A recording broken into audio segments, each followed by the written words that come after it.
Good afternoon, everyone, and welcome to a community awareness program. My name is Michelle Walter, and if I could get everybody to stand, we're going to do the Pledge of Allegiance first. Thank you. I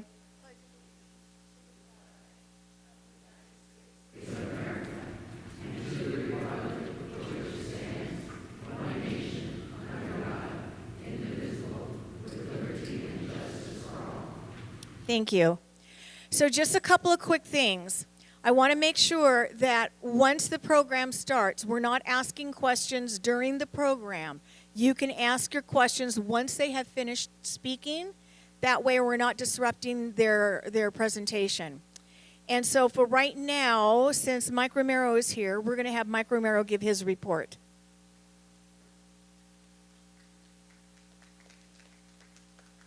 Good afternoon, everybody. Thank you for having me, Michelle. Appreciate it.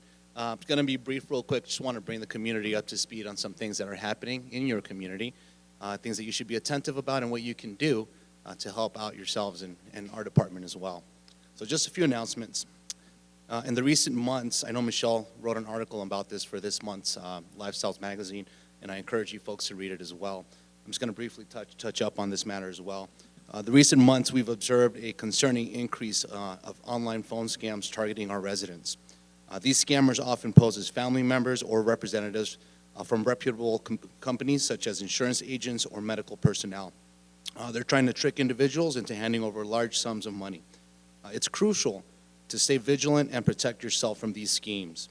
Be aware of unsolicited calls, emails, or messages requesting personal information or immediate payments. Always verify the identity of the caller or sender by independently contacting the company or individuals that they claim to represent. Never share your personal information, along with financial information over the phone or online unless you can be certain of the recipient's legitimacy. Trust your instincts. If something feels off, it probably is. You can also report these scams directly to Banning PD, which is the non-emergency line at 951 area code 922-3170. They have a special option to report scammers on there. By standing informed and cautious, we can collectively reduce the risk of falling victim to these malicious scams. Just be very wary of these callers. They're going to tell you they're with the IRS. They're going to tell you they're with the electric company, gas company, even medical personnel, Medicare as well, SSI agents, anything like that. Normally, they'll send out letters, folks. They're not going to call you directly. They're not going to send an agent trying to collect money from you. If that ever happens, you're being scammed. So just be attentive with that and report it right away. You can call us. You can call Banning PD. We will do our due diligence in reporting that and working along with law enforcement as well. The number is 951, area code 922-3170. That's the non-emergency Banning PD line. Next subject is my department, along with the safety committee, we're aware of the increase in speeding within Sun Lake's community. We are diligently working with the board to develop a plan to hold violators accountable. I want to make one thing clear, folks. We are not law enforcement, and we lack the jurisdiction to pull over and enforce speeding regulations.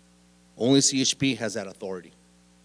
You can, however, still report speeders to our department.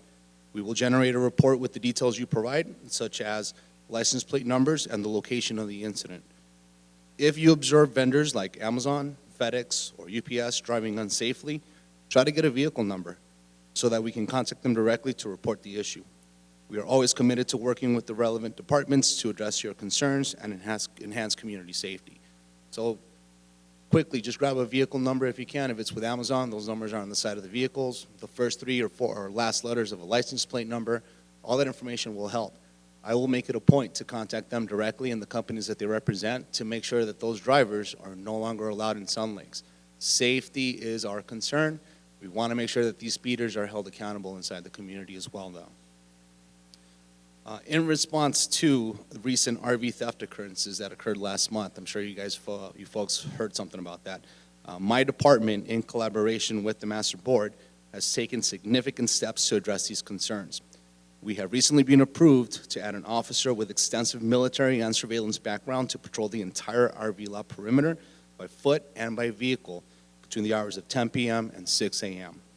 with additional checks throughout the day as well. This officer will conduct throughout inspections of each RV unit and provide detailed reports for every watch. During these hours, the RV lot will be locked down per Sun Lake's rules and regulations, and no one will be permitted to enter or leave. We remind owners that they are parking their units in their own risk at their Sun Lakes, at their own risk, and that Sun Lakes and my department is not liable for any damages or thefts. Your cooperation and vigilance are essential in keeping our community safe.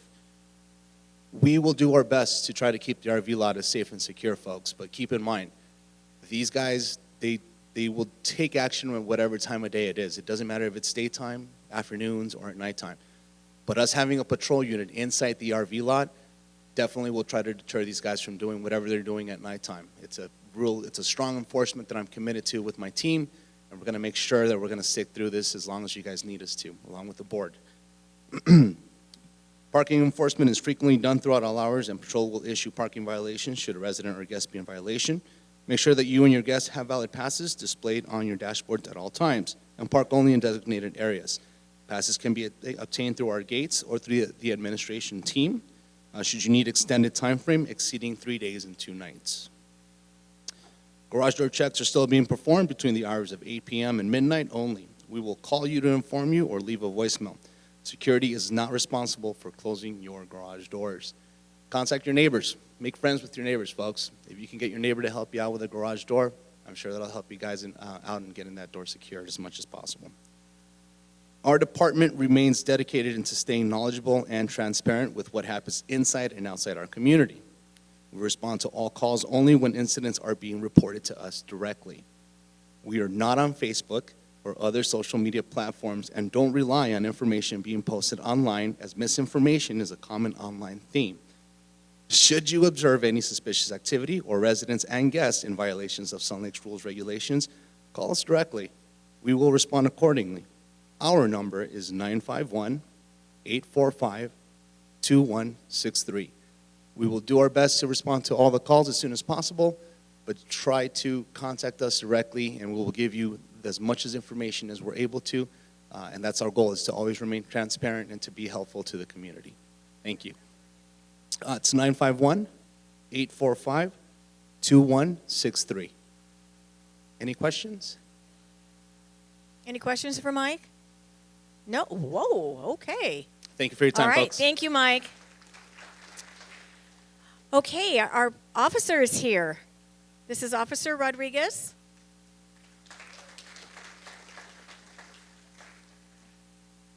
Good afternoon, everybody.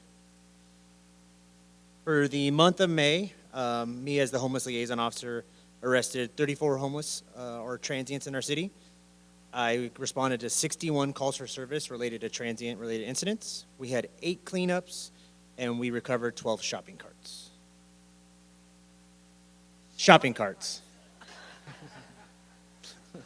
That would be nice, too, but it's all right. It's all right. Questions, comments, concerns? Anyone having some questions for Officer Rodriguez? Hang on just a minute. Remember that you need to have the mic in order to, so people can hear you on Channel 97. Are those homeless things we see off the side of the freeway, are they being frequented? Yes, so later this week, I have set up a meeting with Caltrans, and we should be taking down some of the homeless campers here along the tracks and along the freeway.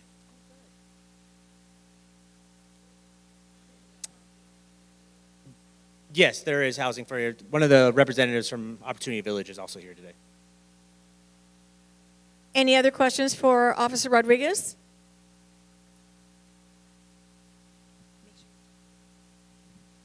Hi.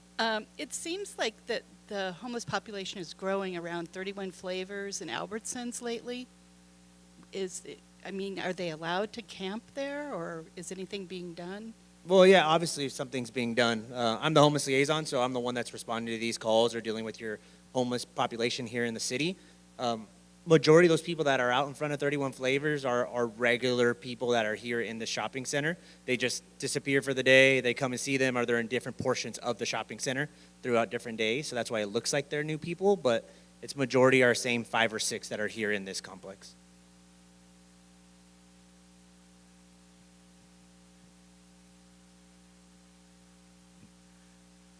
That being said, why don't we see the homeless over on the other side of Highland Springs Road in Beaumont?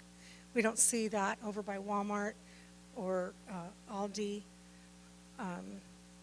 I just wondered, do they have a different protocol for enforcing discipline, The difference at the end of the day is staffing. Whereas Beaumont has 2 or 3 people who are able to assist with the homeless, you're looking at the only homeless officer here in the city. They may be able to put out 4, 5, 6 people on patrol in one day, where we put out 2 plus a supervisor and me. So a lot of that is a staffing issue. I understand that. And what about the median on Highland Springs Road where they often are, parked So panhandling? southbound Highland Springs is Beaumont, and northbound Highland Springs is us here in the city of Banning. That's north of the freeway and, South is that way, north is that way. right. The freeway being the middle. Well, all the way up Highland Springs is, northbound Highland Springs is Banning, southbound Highland Springs is Beaumont, all the way up. So I don't think anybody knew that. So that was very good to know. Yes.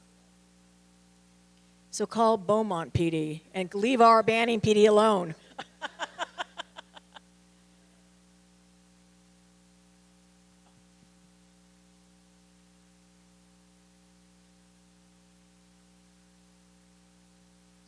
I just want to say the one thing that I see a lot on the Highland Springs, the media, a lot of people are giving people money.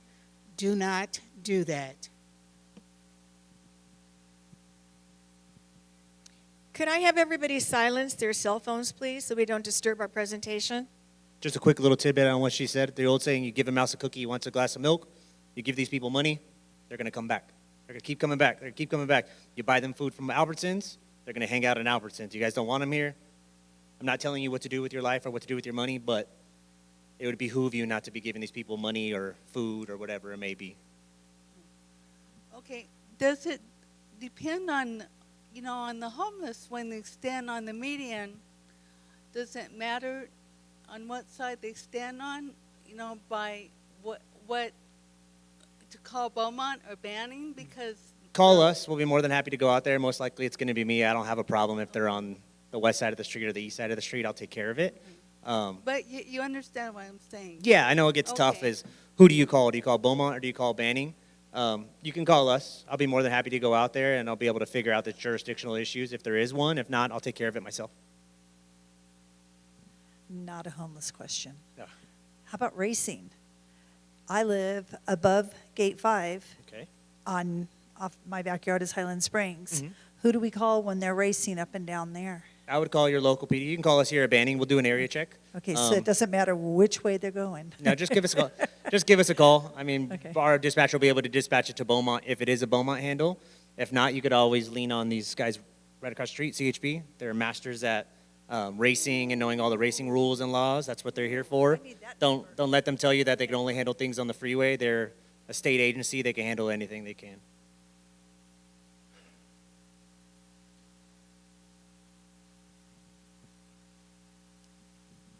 Thanks for coming. So soon we're going to have some construction around here for warehouses, or so I'm told. And I'm wondering, warehouses need some security. In your opinion, is this going to increase your job or decrease your job?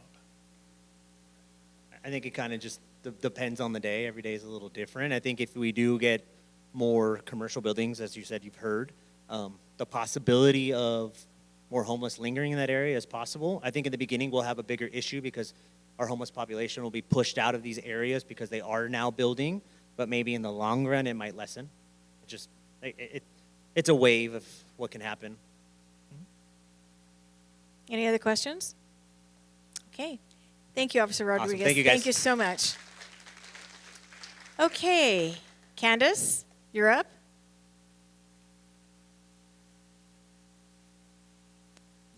Hi, I'm Candace Jenkins with EPAP, which is the Emergency Preparedness Action Plan, and I'm here to invite you all to a workshop that we're going to have on June 24th It will be held by the American Red Cross, and they're going to go over fire safety in your home.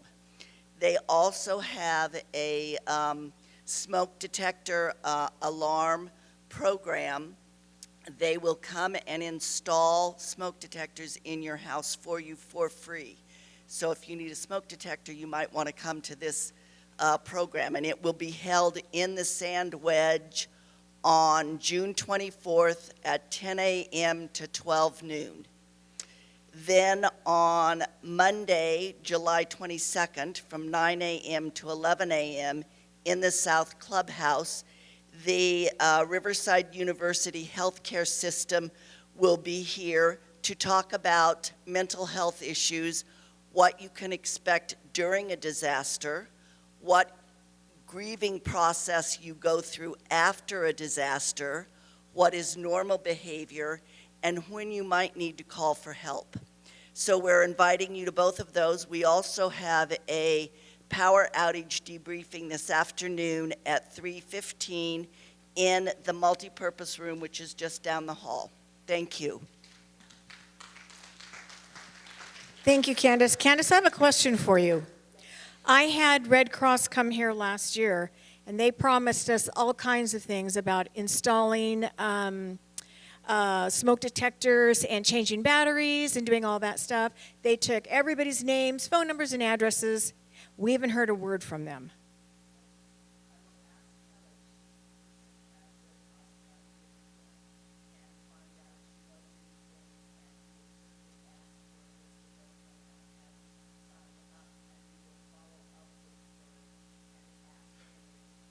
Okay, because I know I had a lot of angry residents here that they had signed up and nothing happened, and I called and called and called, and I could not get a response from anyone.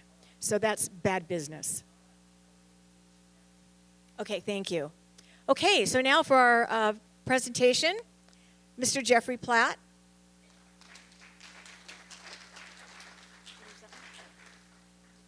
Good afternoon, everyone. So my name is Jeffrey Platt. I am the Director of Homeless Services for the City of Banning. And let me grab.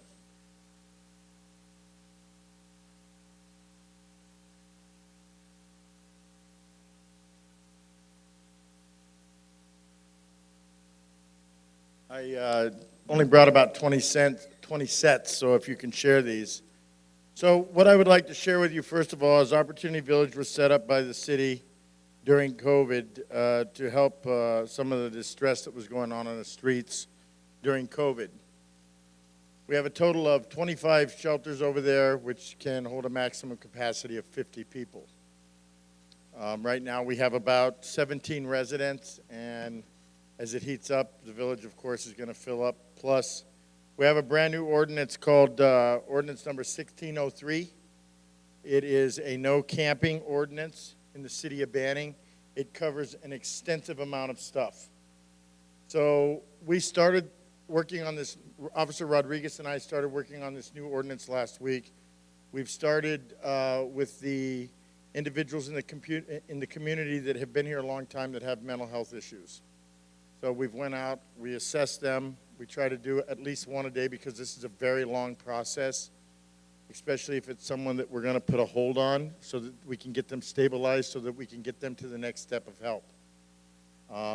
After that, we will start with this other issues in this ordinance, which you'll read about, which is the no camping, loitering. It just goes on through a whole lot of stuff. We, over the last 18 months, since I took the village over, have placed over 60 people into rehabilitation, drug treatment, reunited them with their families, started putting them in housing. So the program is very successful at this point for this community.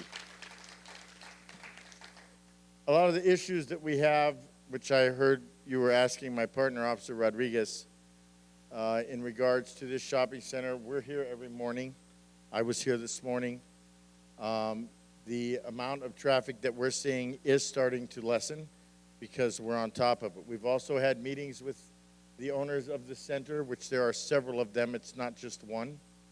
So we're working towards a better relationship with them to get them to put the proper signage up and stuff like that so that when we do come into this facility, we have the right to remove people off this private property, because that's really what it is. I also took on a position with the city manager's office on a code enforcement task force. We're also dealing now with squatters, as well as you see the abandoned RVs and vehicles that people are sleeping in. We're no longer allowing that in the city of Banning. That is also part of this new ordinance. Okay. One of the best things that all of you can do is pay attention to what I'm about to say right now. Is there's a difference between homeless people and transients. Make no mistake about that. Homeless people, the majority of them want some type of help. They just don't know how to get there. The transients come in, they pillage, they leave, they go to the next city. Should you give them money? Absolutely not. I'm telling you that if you give them money, in your heart you think you're doing something positive. With my experience and knowledge, they're just doing and buying more alcohol and more drugs. Okay? We've already had a couple of deaths over the last couple months. One was right here in this center. The other one was last week was on the Highland Springs and Ramsey. Okay, these are overdoses. Okay? So the best thing that you can do is not give them money. I understand that we all have human nature, and most of our human nature is to want to help, but there's a proper way to help so that this doesn't continue to go on in this community. The city of Banning went through great and hard measures to be able to get that village put up there, and because of that, we offer full wraparound services. We offer mental health services. We offer counseling. There isn't a service that we don't offer out of the village now, and because of that, the state of California states that because we've offered and have a wraparound services, the homeless can no longer just decide to congregate here and make messes and stuff like that. So their choices are simple. If they need mental health services, then we're going to get them to mental health. If they need drug and alcohol services, then we're either going to get them to the sobering center or into a residential treatment center. If it's they need a plane ticket, a bus ticket, or a Greyhound ticket out of here, we're here to buy that bus ticket and Greyhound ticket to get them out of here. So we've taken great strides, great measures. We've spent quite a bit of money. Thank God for grants and stuff like that. You as a community, the best thing for you to do is stand vigilance on, make sure that if you're having a problem, that you call the PD. I brought some cards here today, and we're here to service you and take care of those issues for you. But you got to understand something. We just can't snatch somebody up and take them somewhere. That just can't happen. There's a way to do it, and we are now doing it that way, and the system has started, and it will work. Will we be able to completely solve the issue? Absolutely not. There's just no way. It's just growing and growing and growing. However, the other problems that we have in this community, because we have a Department of Social Services building right in the middle of downtown, and we also have a jail. The city of Banning has now applied for a new grant from the state. It's called a Prop 47 grant. We will start dealing with the people coming out of the jail. They will be offered the same services so that they're not stuck in this community. And that's one of the things. So hopefully we get this new grant. We've teamed up with a couple of different organizations, along with the county supervisor's office, the police department, of course, the city itself, to start dealing with that. We'll know what's going to happen with that grant sometime in the next 60 or 90 days. Once that starts, then, of course, we'll receive more money and be offering more services in order to get the people that don't need to be here or don't belong here back to where they need to go. And that's what we're concentrating on our efforts today. So what I've done today, before I'm done, I'm going to go ahead and bring a couple people up here that the city has helped, and residents at the village and people that are moving forward with their lives. We were supposed to have one more. I don't know if she's going to make it because she actually has a full-time job now. So that is our first female in the village. Her name is Montisha Harris. While she was in the village, she gave birth to a baby. She has a full-time job now as a night manager at Sonic. We also put her into housing. She got both of her children back, and she is reunited with their kids and moving forward in life. So first person I'm going to bring up this morning is Jason. Jason, come on up.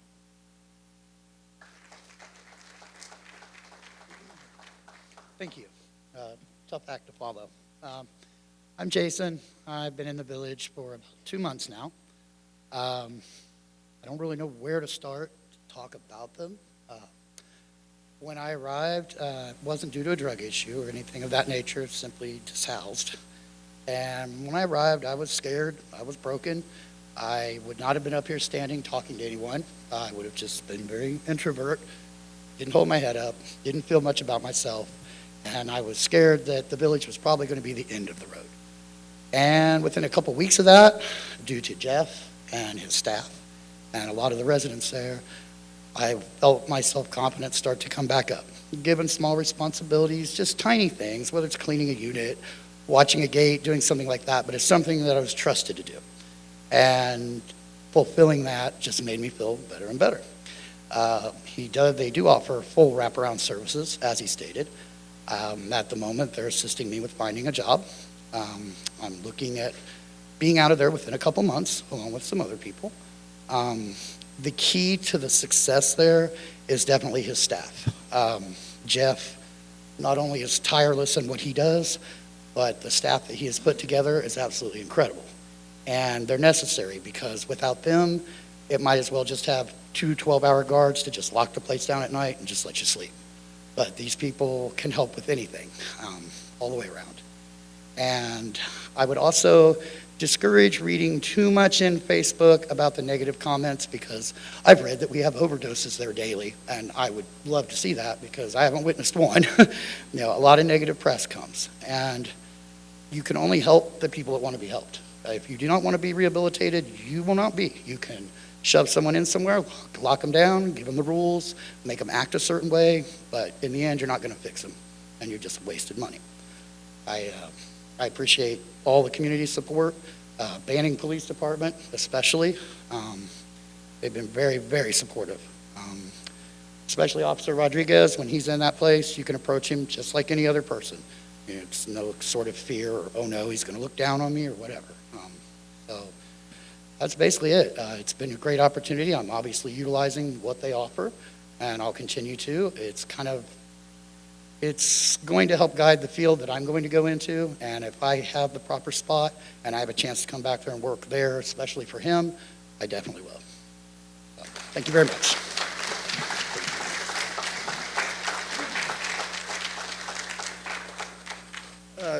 Jason touched on the employment thing. We also just started a new program with the Salvation Army. Everybody that is in the village right now that does not have a job will be working for the next 90 days, 20 hours a day. And depending on their work ethic and how things roll out, a lot of them will be able to go back into a full-time job. So that program starts next week in the village. Next person I'd like to bring up is David.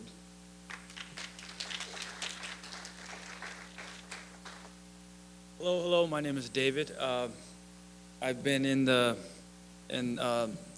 these homes for about 4 months now, and I'm so blessed that these two gentlemen gave me the opportunity to grow and to succeed in my life.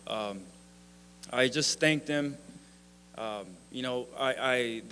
staff there are very attentive, and they're helpful. Anything I need, they're there mentally and emotionally.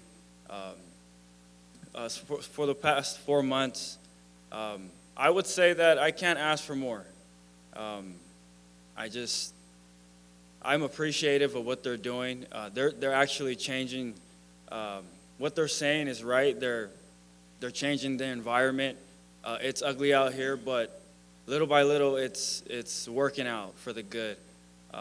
But without that, I would be nothing, So I'm blessed to have what they're giving me, and yes, whatever Jason said, it's pretty much what I was going to say. But these two guys here are taking care of business, and they're really doing what needs to be done. So I just thank them for everything that they're doing, and things are going to look up. I'm blessed, and thank you.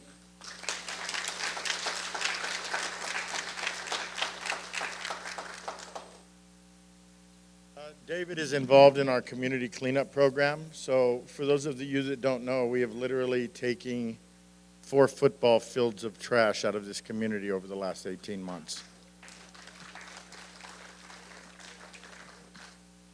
The other thing that I want to point out, and Officer Rodriguez touched on a little bit, we don't have the amount of officers that Beaumont PD have. You don't see what's going on in Beaumont, because they do have the same issue that we have. There's no doubt about that. It's just they tend to have the amount of officers they need to try and stay on top of it. But to be honest with you, they cross the street this way, they cross back across the street that way. So it's kind of like this shuffle game. So we're trying to get together with Beaumont right now and see if they won't come into the fold and start, trying to work with us so that we don't have all the back and forth. So that's in progress right now, we hope. Other than that, the most important thing is that you realize that this is a choice. Some people that are homeless aren't on drugs. Those are the people that it's not a choice for. And for whatever tragedies happen to them, whatever drama that they've had to go through or trauma, they just end up homeless, and there's all kinds of different excuses. But I want to give you an example that not everybody is a drug addict. So about 3 weeks ago, Officer Rodriguez and I were right here at 300 South with an encampment of about eight or nine people in it. And we pulled up and started to talk to him. I noticed a young man get up and go over to a shopping cart and grab a bag of cards and start playing with little cards. And that was a red flag for me because that's not normal behavior. So when I got a hold of the young man, I pulled him to the side and talked to him. He was a 20-year-old autistic kid that had the ability of a 12-year-old, whose mother, on his birthday, brought him to the Chevron from 29 Palms and dropped him off, took his phone and his tablet from him. And here's the amazing thing. The group of homeless people that we were dealing with, once we got the kid, as soon as I knew what was going on, we put him in the back of the car and we immediately took him to the village. I think what was more touching that is the group of homeless people had been watching over that boy for the last 2 days because even they knew that he had an issue and they didn't want anything to happen to him. So what happened is we got him to the village because of the relationships we've established with all the different county services. Within that day, every county agency showed up that needed to show up. Within 4 days, we had the gentleman placed in a facility that I'm not allowed to mention. He's doing amazing. Once he got there, they had a whole birthday party for him because imagine being autistic and being dropped off in the middle of a community you know nothing about on your 20th birthday. So that's the kind of stuff that's a win for us, that's a win for our city, that's a win for our community. Most of all, that very well could have saved that young man's life because it is not safe depending on what group of homeless people you're hanging out with in this community. Somebody mentioned all the encampments along the freeway. We're waiting right now. We do those cleanups. I want you to know when we do cleanups on the railroad tracks, the cost to the Caltrans and to the railroad company can gather up way into the hundreds of thousands of dollars just in one day. So we're hoping this new ordinance will start suppressing some of that because they're going to get tired of, they're literally going to have to do something now, either get help or go to a community that doesn't care about what you do with your life. This community stepped up and showed that we do care, and we're doing something every day about it. Any questions?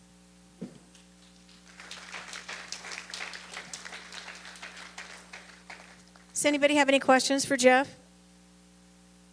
Sally Jo? Back there in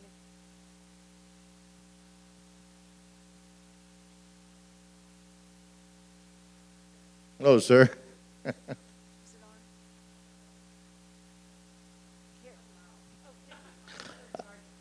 Yeah, he knows how to speak to a group of people. Okay. Yeah, my name's Chris Stanley. I moved here about 10 months ago. I've met with Jeff and talked with him and really admire and appreciate what he's done. But there's another problem that Jeff is very familiar with that I'm working on right now, and I just want to let you know, and that is where do people go after they get out of Opportunity Village in terms of affordable housing? The state passed a bill last year that became effective in January that makes it easier for churches to put low-income housing on their property. And I'm a volunteer with Faith in Action, and we're just beginning to explore this possibility. And the reason I wanted to mention it is both just so you would know something is happening, but also because it's a project where we're going to be looking for private funding. We can put these beautiful 400 square foot prefab houses for $50,000. and looking for people who'd be willing to put up money and then get rent money in return, to actually make some money from it. Not a great amount of money, So if anybody would be interested in knowing more about that or working with me on the project, feel free to contact me afterwards. Or my email is cstanley, CSTANLEY, at svu.edu. So happy to talk with you. And again, anybody, actually, I've got a little listing in the most recent lifestyles of my contact information in the very back, looking for people who might be interested in forming a community service club. So if you forget my contact information, just look on the last page of the current Lifestyles magazine. Thank you. Right behind you, Michelle. Right behind you. Yes, I just had a question about right here on the freeway, on Highland Springs, where you get onto the freeway. Yes. We see the same homeless people there. Every time we get on the freeway, there's an older gentleman. He just falls asleep all over. I'm sure you know him. I'm sure we do. Yeah, with a beard. We've all seen him. He wraps up in a blanket, falls asleep everywhere. Then there's another guy. He packs things all in his leg and his pants. Yes, I know exactly who that is. Yeah, and then there's a few others. Is there anything being done about those regular people that you see there? And like you said, they go back and forth between Beaumont and Banning, the borderline there. So the gentleman that you see walking with all the bags in his pants, he walks up here now. He used to walk through town. He's actually a long-term, born, raised here in Banning. He used to walk all the way from Hargrave all the way up here every day, all around town, and that is all he does. And if that's all he's doing, he's not doing anything wrong. And so there's just, you got to understand something. It's not against the law or illegal to be homeless. And he's actually not homeless. So he walks, that's all he does is walk around, grabs his bags, stuffs them in his pants, and then disappears every night when he goes home, and he's back at it again the next day. So there's nothing illegal about him doing that. He doesn't bother anyone. He doesn't give us a bad time. In fact, we don't even stop him because he's just not doing anything wrong other than his appearance is alarming to some people. So we are aware, so I decided that with the new ordinance that the most important thing was for me to start with the people that need mental health services, okay? And that's where we've started. Once we get that, and like I said, we try to at least see one a day because this process could be an hour or it could be 5 hours because we have to wait sometimes hours for an ambulance to show up to transport somebody. They can't be transported by us or anyone else. They have to be transported by AMR. And they only have so many units that do that. So, and that's competing with all the other cities that may be doing the same thing, although they're not. But that's, we have problems getting ambulances in a quick enough time because they only sign certain ones to do the mental health stuff. So there is a cleanup coming, like Officer Rodriguez mentioned a little while ago. There is a cleanup. You'll see the freeway get cleaned up again. Will you see it happen again? You absolutely will see it happen again. But the difference is going to be is now with these new services that we're starting, they're going to be going somewhere. And eventually, some of them will end up back here because we got to remember something. We have a core group of about 35 homeless people here in Banning that are born, raised, went to school here. They're just not allowed to go home because their behaviors have been so bad. The families are applying the tough love method or the I can't take it anymore method and are just done with it. And we've been a little successful with getting a couple of them back in with the folds of their family, but it's not based off what anybody says. It's based off their actions. So if their actions don't change, of course, we can talk all we want, but unless somebody sees the change in someone, this doesn't happen overnight. They didn't get sick like this overnight. They didn't become unhoused or homeless overnight. And so the difference is Opportunity Village was supposed to be a 90-day shelter. And when I came in and took it over, I took the 90-day out of it because it takes some longer than others. And there's no sense in putting somebody in a home, a tiny house, whatever you want to call it, and for 90 days and then kicking them back out on the streets. The point is to get them in, get them the services they need, get them the help that they need. And this is the kind of stuff that I've been doing for 37 years. And it's not that I've done it for the money. I've done it because I come from a background like that 37 years ago. So it means a lot to me to help people get out of this rut that they're in. For the ones that want help, we are 100% there. The ones that don't, we're 100% patient and try to exhaust every effort before we do what we're actually allowed to do. As far as the program that's being enacted right now and the funding coming through grants, is that correct? Is that coming from the state? Comes from the state and federal. Right now it's Okay, mostly federal. coming from the state. And is there ever any depletion of the funds where maybe local taxes from the city have to be implemented, or you're indicating about this situation may worsen in the future and what's going to be required as far as funding that program, continuing it? Right. Well, so right now I don't see any end to the grants or the funding, because when I say that the problem is growing, it's growing all over the state. The difference between what's going on in other cities, and we have a very unique situation. We have a small shelter. So we're able to focus. I have an amazing staff that I was graced with being able to pick who I wanted to work with me. Everybody there works in the social services field, counselors. We've got one that's getting ready to graduate with a master's degree. And so we don't have security guards anymore. We have counselors. We have social workers that are sit there to help. You know, none of us, you know, we all got the things that we wear for our safety, but we're there for the long haul. And so as long as we have people willing to come in and really want the help, those are the ones that we addressed first. And the ones that don't, those are the ones that we're dealing with under this statute and this ordinance right here. It's just going to take us a while. I used to work for the city of Upland, and I was very involved with homeless and San Bernardino County. We always used the precedence of housing first, and I don't believe it was successful. And it sounds to me like you're going a different direction. So housing first is, for me, a theory. Okay, you just can't throw people in a house without offering them help. That's a recipe for disaster. You have to establish a rapport with someone. You have to gain some trust. But what most of all is you need to be able to address the problem that they're having. Because you can throw a bunch of people in a house. Chances are, if you're not putting the house together right, one, it's not going to work. Two, it's probably going to burn down. And three, the police are constantly going to be there. We have 3 homes in the city of Banning right now. The city took out master leases.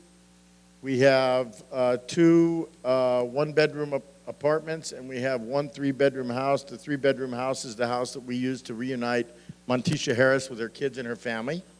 So they're living in that house now. We have 2 other people, a mother and a son, that both have grave disabilities. They are living in one of the units, and then we have another female who came here, did everything she said she was going to do. She got a job as a caretaker, and she's now living in her own place.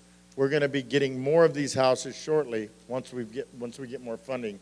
And I can safely say that the way this is going, and the other things that I know within the world of homelessness, is we probably have one of the most successful shelters in the state of California right now. So, because we offer wraparound services and we're able to get the people to help, and it requires a lot of patience. We give a lot of hugs out over there. We do. And at the same time, I will tell you something. I run people out of there real quick too, because I'm willing to go 1,000 miles if somebody's walking beside me. But the minute they veer off to the right, veer off to the left, and start walking backwards, there's somebody else that wants help that I would rather spend my time helping. So it's an equal thing. As long as they're moving forward, I'm right beside them, helping them, pushing them forward so that they can become successful. And I'm grateful to say, like people like David and Jason, I could have brought 12 people here today that's lives have been changed directly due to the services that the city of Banning has provided and made available to these people. So I just was here this morning, talked to some people. Next week, they'll be going to the Sobering Center. So every bit of that is a new start. You never know Might not happen the first time, might not happen the 8th time, but that 9th, 10th, or 11th time, 12th time is the time when something really, really, in my experience, happens and just kind of flips the coin for a lot of people. Are there other communities that are transporting their homeless into our community in order to rid their problem of homelessness? So that's a great question with probably a little bit of, right? So listen, there are communities that drop people off here, okay? We're on top of that. I kid you not, there isn't a homeless person in this city that I don't know. And every Monday morning, I live in this community, every Monday morning at 6 o'clock when I turn the corner, I see an entire group of people I've never seen before. The minute we see that, we stop them, we identify them, we get them put into the system, and we ask questions. How did you get here? What are you doing here? And why would you choose Banning? And sometimes those questions don't matter because the first thing we hear is, well, this agency dropped me off or that agency dropped me off. And it's just something that happens, you know. We have other things going on where other cities will do sweeps of their homeless people, and instead of, you know, citing and releasing them where they're at, they'll bring them all the way here to this jail to book them. And then that's how we, you know, or they'll bring them here for Department of Social Services. I'm trying right now to work with the county and the owners of the property at the Department of Social Services building. We would like to see that building moved, or like to see the Department of Social Service consolidate all their services in Banning and put them at another end of town where it's not so prevalent in the downtown area. Once again, that's going to take time. This is a municipality, it's a bureaucracy, everything takes time. Everybody's got to vote, everybody's got to do all this kind of stuff. Honestly, the best way for all of you to get involved with this is to get involved with the city and the city council and let them know, you know, that you're supportive of this and that you want this facility and the program and the services that you're receiving in the police department continue. These are people with 2 legs, not people with 4 legs. And, you know, we just have to all work as a community because it takes a village to support a village. In another state, I was involved with a program slightly like this, and there were a lot of children involved. And I'd love to get involved with the children if you have a need for. Do you have many children who are? So we do not accept children or families, and it's because of the liability. Okay, we do have people walking around our community. We don't even allow people with what we call 290 charges, which is pedophile charges or stuff like that, to stay in the village. It's not allowed. There are other places set up for them to go, and when we run into them, we defer them to those services, but we don't have any children. I don't even allow couples in the village anymore.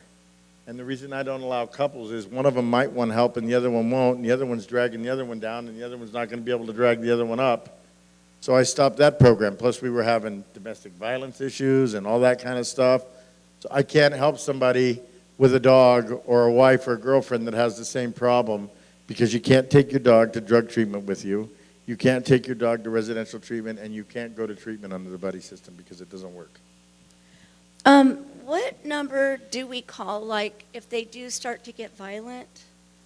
You call 911. 911, really? Is the first thing that you do. I'll tell all of you that right now.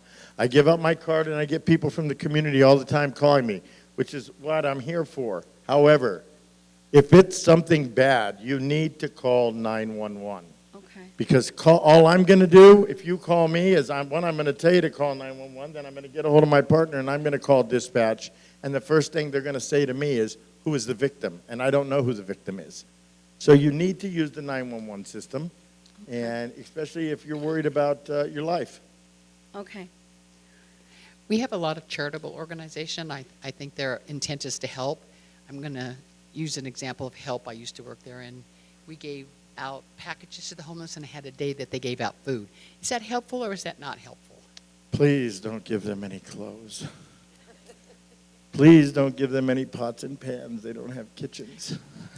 No, they didn't. They'd give him shampoo, Right. toothpaste, toothbrushes. I work with HELP, and Okay. HELP is a great organization. We've worked with Faith in Action.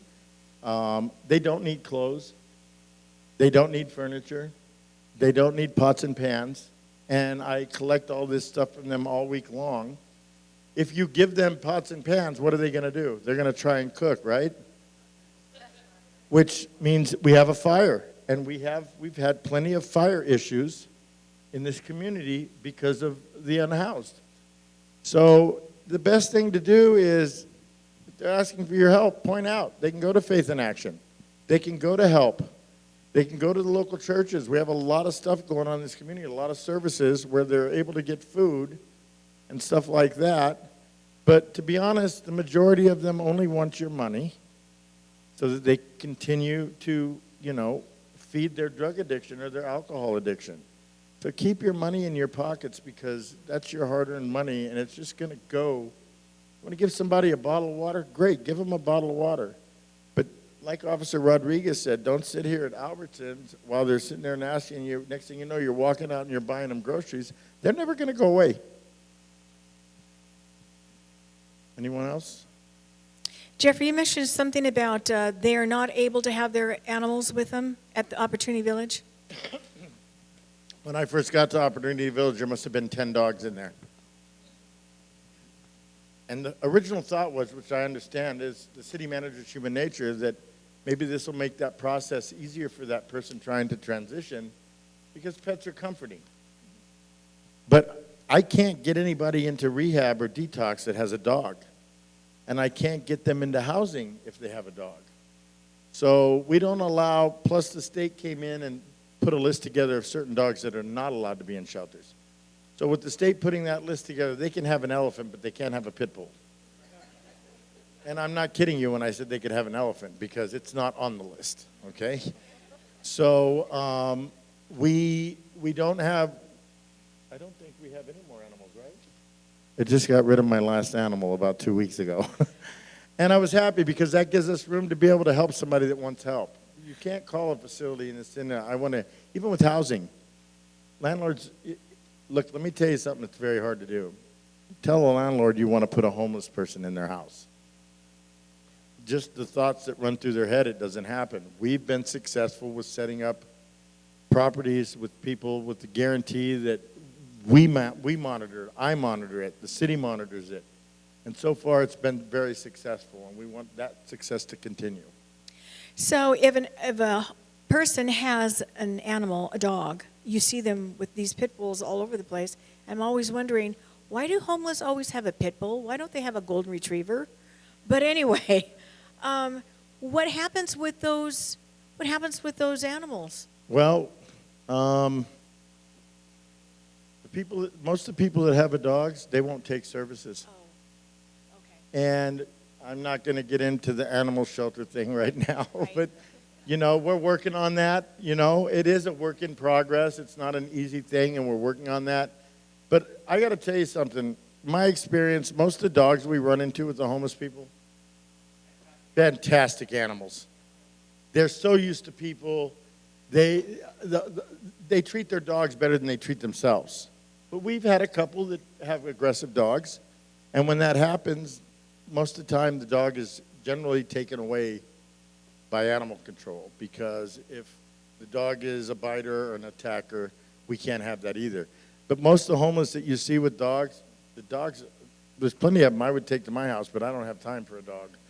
But because the dogs they're great dogs. I mean, they're loving dogs. They're some of the sweetest pit bulls I've ever seen in my life, because they're used to strangers. They get fed by everybody, and it's different. Jeffrey, in the little houses, what are they allowed to have inside? And is it two people are they called pods? Are they called little houses? They're called tiny homes. Okay. And our shelters are able to hold 2 people. But here comes another problem. You have to be able to match 2 people that can get along with each other. Because you got to remember something, we're dealing with people who have drug addiction and what we call dual diagnosis issues, which means they're on psychotropic drugs for mental health, and they're using street drugs at the same time. And that's a pretty ugly cocktail at times. So we have people that can live with each other and get along, and we have people that can't live with anyone. And so we try to assess it. I don't think we have anybody right now. We don't have anyone right now sharing rooms, but as it gets hotter and more people want to come to the shelter, that will start. We just have to be selective of who we put with someone. And like I said, we don't allow couples anymore, and because that was not working. Howard, what is in those tiny homes? What kind of, do they have food in there? Do they have their clothes? I mean, do they have medication in there? Yeah, so we allow them to have a week's worth of clothes. We have laundry services there on facility. We have showers. We have bathrooms. It's a 64 square foot box that has air conditioning and heating and lighting, along with their laundry services and that kind of stuff too. We just got 5 new shelters. They're a little bigger. They're better put together. They'll last longer. They're more durable. We're saving those units right now because we're starting a gradual process of, as people are learning how to keep their rooms clean, get jobs. You got to remember something. They've been living on the streets. So there's just this infatuation and with wanting to keep and hold on to things. So we allow them a week's worth of clothes, their health needs, like their medications, their hygiene items, non-perishable foods. There's no cooking. Right now we're trying to work on a program.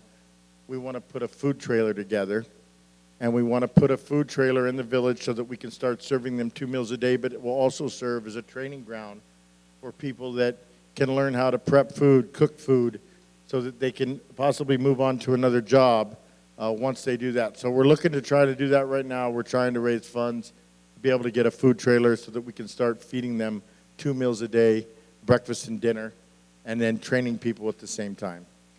Where do they get their food?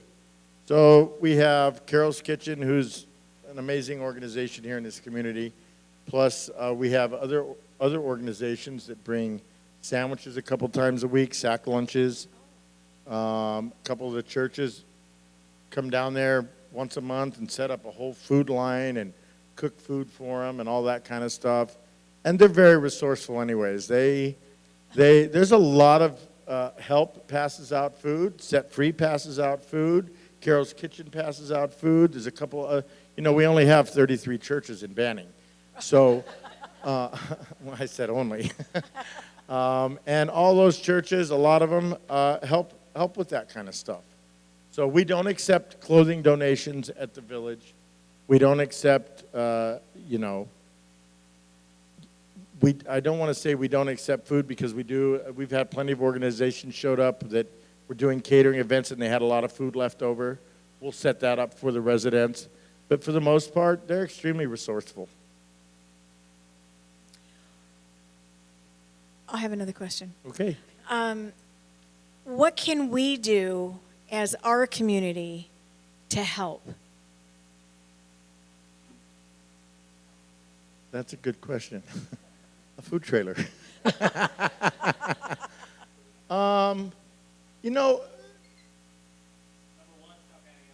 Yeah, please stop giving, especially in this shopping center. I know it's hard. I really know it's hard. But if you really want to, if you feel the need, you want to do something, then you can donate to the city, to the Opportunity Village program, where we'll buy food and water and stuff like that to give them. I have a food pantry down there that I stock stuff in. They're sick of what I have in there, and I don't blame them because they don't even want to go in there anymore. They've had enough of that. But the main thing we're trying to do right now, I think the best thing that we could do, and the only thing that we're missing at that village, is a food trailer so that we can serve them 2 meals a day. And once that happens, then the village will pretty much be complete, and we can move forward with other things that we're getting ready to do. What do you think a food trailer would cost? Food trailer can be anywhere from $15,000 to $30,000. It just depends. You know, I've been looking at some right now, but probably somewhere between $15,000 and $20,000 is what a food trailer would cost. And that would be on site. That would be on site. And I assume it's just a trailer that you are able to cook in with nothing in it other than just the. It's like a food truck. Right. It'll have a grill in it. It'll have refrigerators. It'll have everything it needs to be able to cook meals in there twice a day. And the concept is to take the residents in the village and rotate them and teach them a trade and teach them the FIFO system. I have a degree in culinary arts, and so they'll be taught properly how to prep food and cook food, be able to get their food handler cards, which will make them be able to go to other businesses in the community and be able to work. So that's going to be a huge help to the community and the people that live within the village. Okay. Does anybody else have any questions for Jeffrey? Oh, we have a couple more. This is actually a comment and a thank you. Mm-hmm.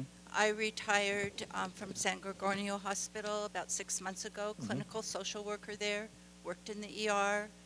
This is the first time I have such pride in Banning because at that time there was no coordination in Mhm. anywhere. It was a revolving door. Mhm. The hospital was the dumping ground Correct. with no resources to get the bus tickets to help people to do any of this continuity. So from the bottom of my heart, I thank you. Thank you. And I'm proud. Thank you.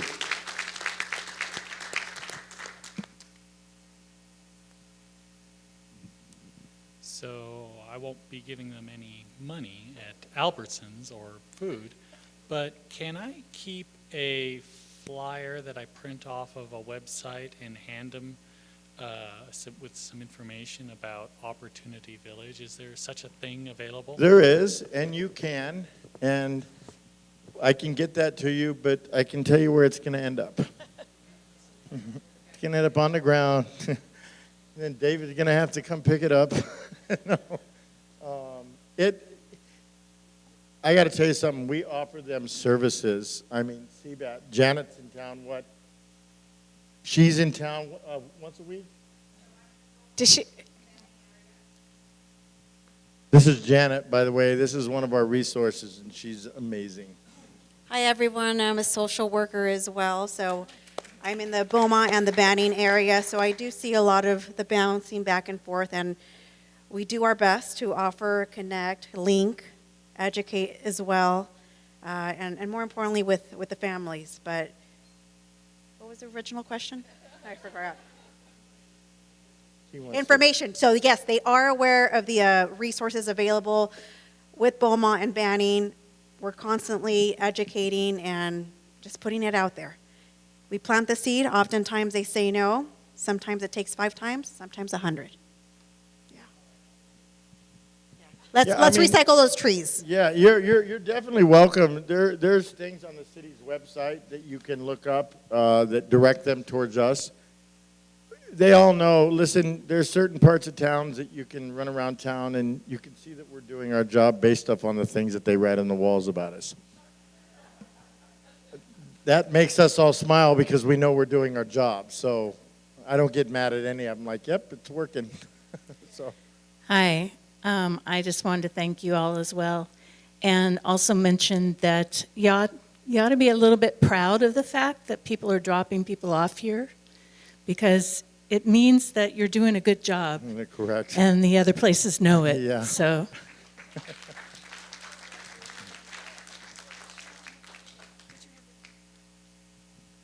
Well, my question is, there's a gentleman that we kind of developed a rapport with, and he disappeared. I don't know what happened to him, whether he made it back home with his mom or whether he died on the street. So I was just wondering if Do you know who that person's name He is? was the balloon man. His name was Arthur. I haven't seen Arthur for quite a while. Yeah, it's been quite a while. Yeah. Yeah. So I got to tell you something. Sometimes when they disappear, it's not necessarily that they're dead, because we have a few people that we haven't seen in a while for that we talk about all the time, And I actually went looking for somebody a few weeks ago because I haven't seen him for a while. So I went to all the spots because I wanted to make sure that he wasn't laying dead out in the field somewhere. So I went looking for him, couldn't find him. Then we find out he was sent to the hospital because he was having chest pains. So chances are that, you know, he's probably passed. Listen, they're hardy. They can take stuff that we can't take. You know, they have learned how to survive in the worst of conditions, and they do. But usually when you haven't seen someone, they've either moved along or they've passed away, or they could even have done something wrong and end up in jail for a long period of time. We just don't know until we, and then all of a sudden we'll think one thing, and then next thing we know, whoop, there they are. We have not. May I just ask you to clarify one more direct for me, how to donate? You said send a check to the police department? Can we No, get don't send a more- check to the police department. Yeah. You can make it out to Officer Rodriguez.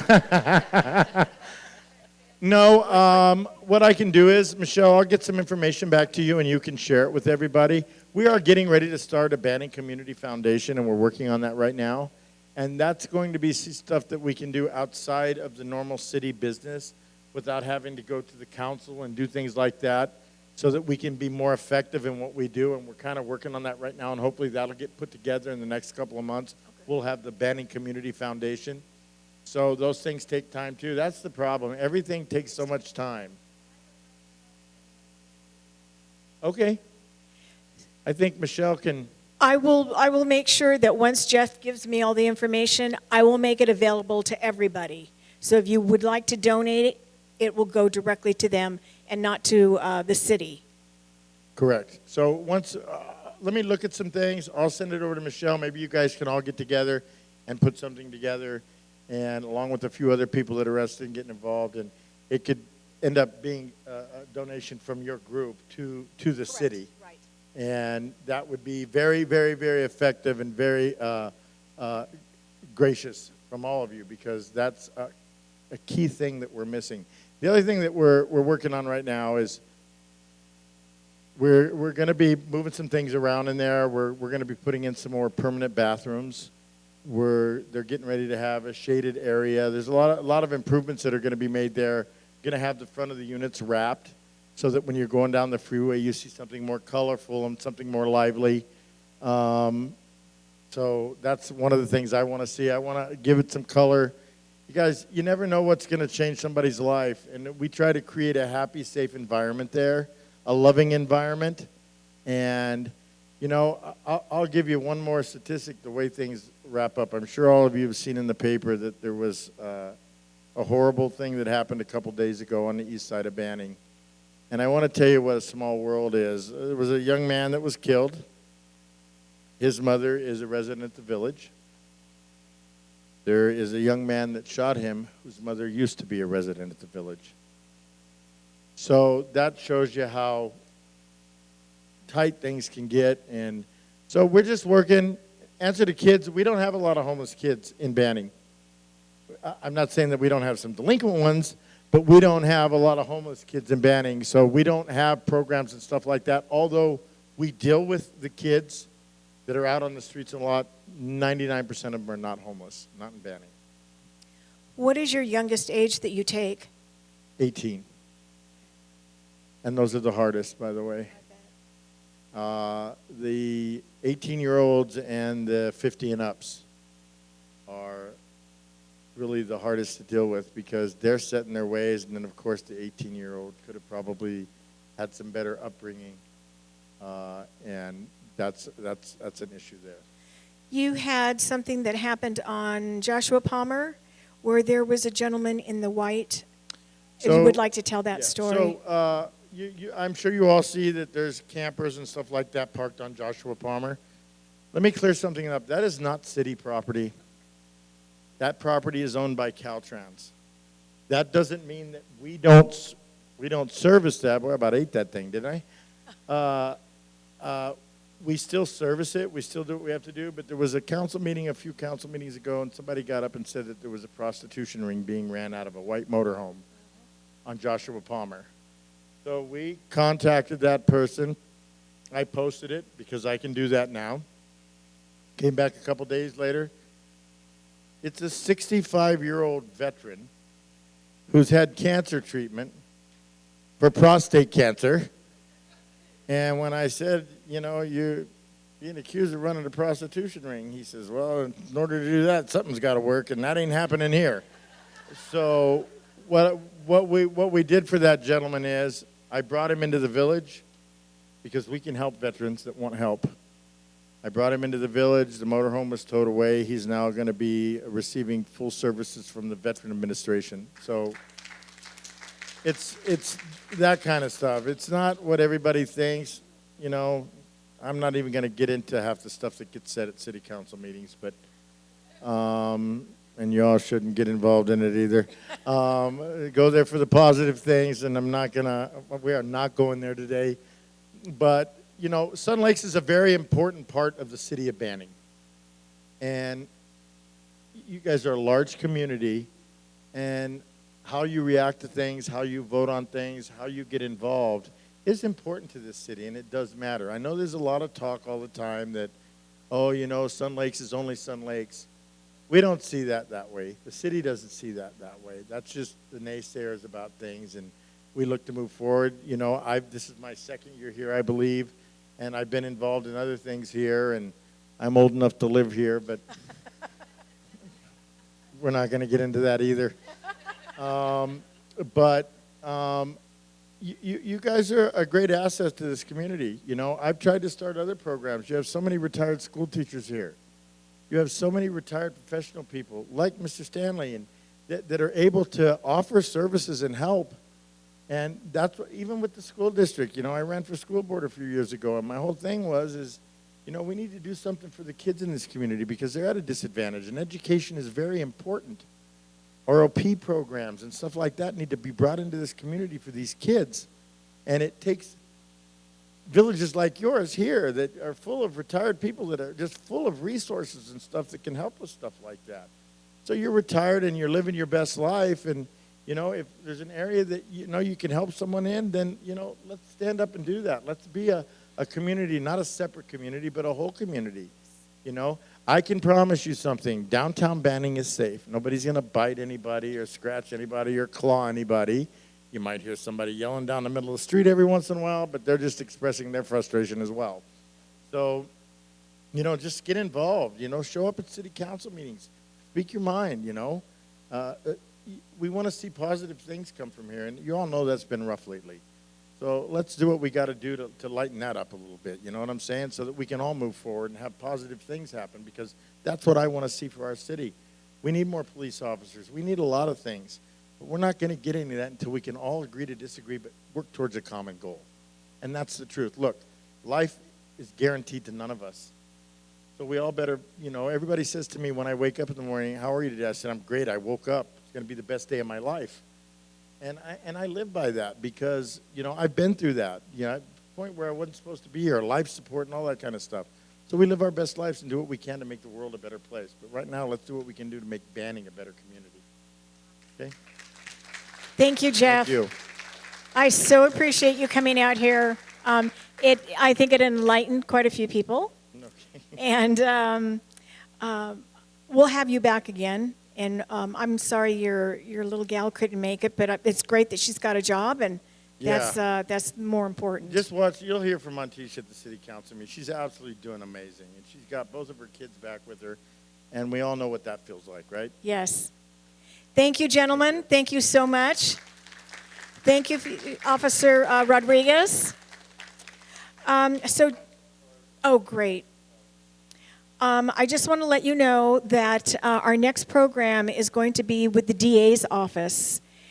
And the DA, I know a lot of you don't know what the DA does, so I'm not going to tell you right now. You have to come. And we will also have Assistant DA Maureen Dumichel,